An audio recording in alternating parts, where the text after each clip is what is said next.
Shalom, peace. It's your brother TE Speaks.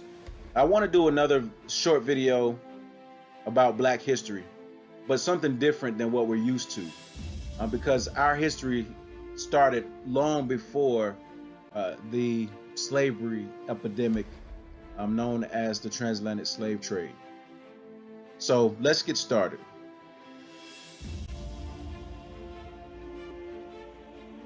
The continent of Africa consists of many countries and provinces. Our people are primarily from this area known as Negro Land.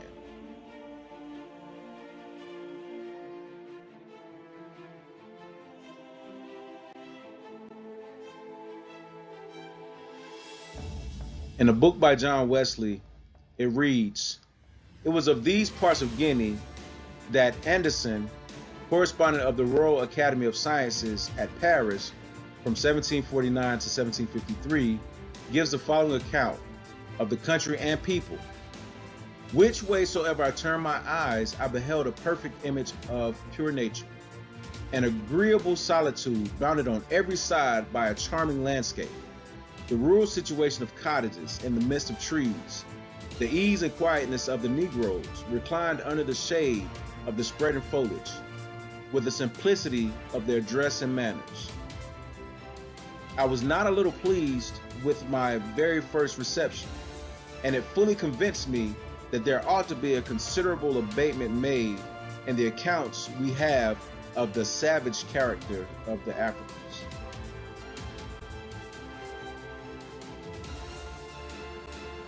Of course, they show us a different picture than what that writing painted.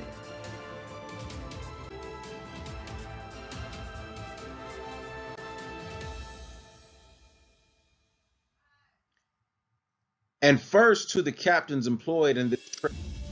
Most of you know the country of Guinea. Several parts of it are at least between the river Senegal and the kingdom of Angola. Perhaps now, by your means, part of it becomes a dreary, uncultivated wilderness, the inhabitants being all murdered or carried away, so that there are none left to till the ground. But you well know how populous, how fruitful, how pleasant it was a few years ago. You know that the people were not stupid.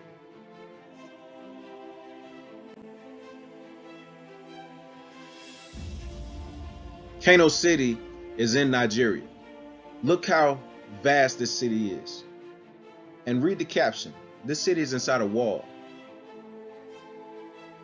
Look at the respects of the people in the front of the scene versus the distance of this city. But you'll never see this in the pictures that they show you Africa today.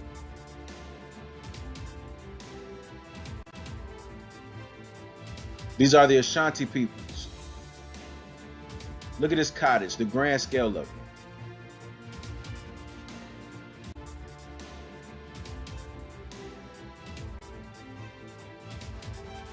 They were kind and friendly, courteous and obliging, and remarkably fair and just in their dealings. Such are the men whom you hire your own countrymen to tear away from this lovely country, part by stealth, part by force, part made captive in those wars which you rise or cement on purpose. You have seen them torn away, children from their parents, parents from their children, husbands from their wives, wives from their beloved husbands, brethren and sisters from each other. You have dragged them who had never done you any wrong, perhaps in chains, from their native shore. You have forced them into your ships like a herd of swine. Then you have souls immortal as your own.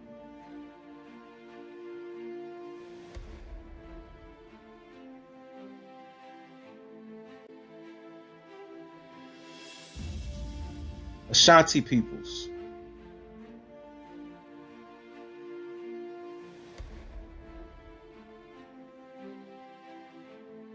Now you know why they would shave the people and strip them down for the pictures and the paintings.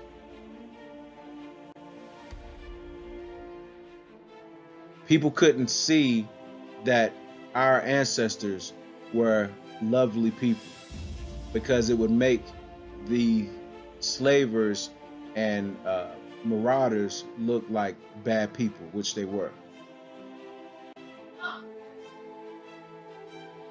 The Portuguese were the first to set the example of stealing Negroes. They were the first to become acquainted with Africa.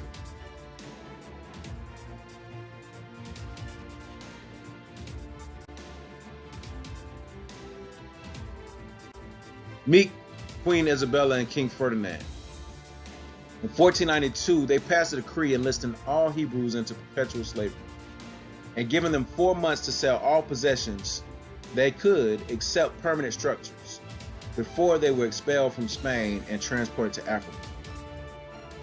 During this transportation to Africa, or this deportation, many of the Hebrews who had contracted what was known as Spanish pox had also passed it along to their brothers and sisters on the African coast. And many books do tell us that the people who were able to make it to Negro land by some fell swoop were healed by the wholesomeness of the air. Spanish pox is what we know today as syphilis. So that may give us some insight into why those Tuskegee experiments did take place. In 1501, Isabella sanctioned a slave in Spain against the wishes of Ferdinand, who knew of the road from the Mediterranean to Negro land. In the year 1412, therefore, a series of attempts were begun by the Portuguese at the instigation of Prince Henry to sail southward along the western coast of Africa. The third or fourth of these attempts brought the Portuguese into contact with the Negroes. Before the year 1470, the whole of Guinea coast had been explored. At first, the deportation of slaves from Africa was conducted on a limited scale, but about 70 years after Gonzales had carried away the first Negro boys from the Guinea coast, an opening was all at once made for Negro labor. This was around the time that the New World was founded. So I wonder what that need for labor was.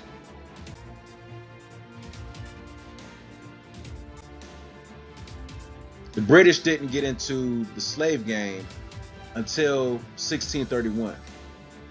Now, they first tried to start trading in 1618, which we know the first Africans came to America in 1619, but they didn't begin transporting slaves until later.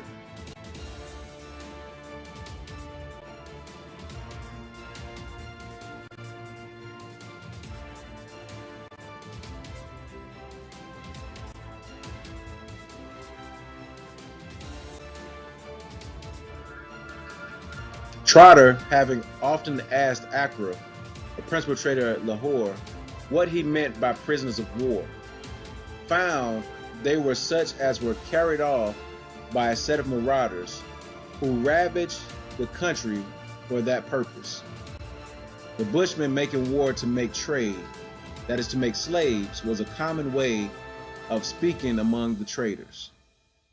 So they would actually steal to trade. It wasn't that the African people were at war with each other. It was that the Europeans would instigate one tribe to make war with another so that they could get slaves. So welcome to Black History. Our history goes well beyond slavery in the United States.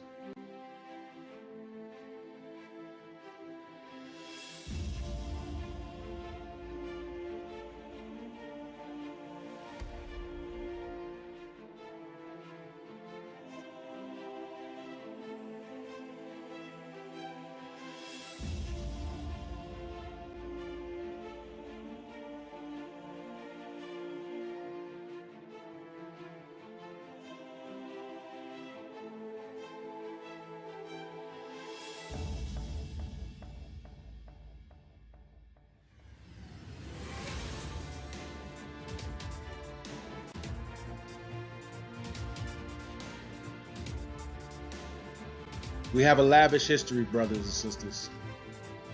Let's show our children that we don't have to settle for our position in this nation because we've always been a great people. Happy Black History Month. I love you. Peace. Shalom.